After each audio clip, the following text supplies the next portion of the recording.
क्षणभंगुर हे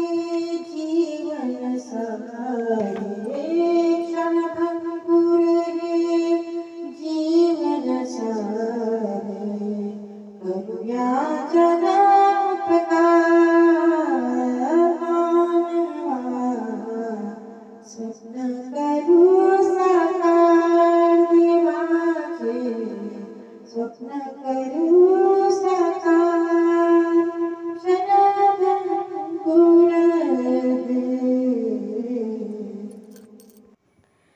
या सुंदर जगामध्ये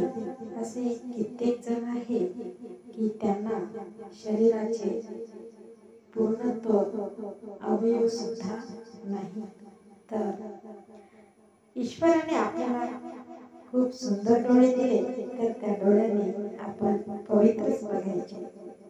सुंदर हात दिले तर चांगले सत्कर्मच करायचे, सुंदर पाय दिले तर त्यांनी तीर्थवंदनावर पवित्र ठिकाणी जायचे, सुंदर पचनशक्ती दिली तर शुद्ध शाकाहारीच अन्न प्राशन करायचे।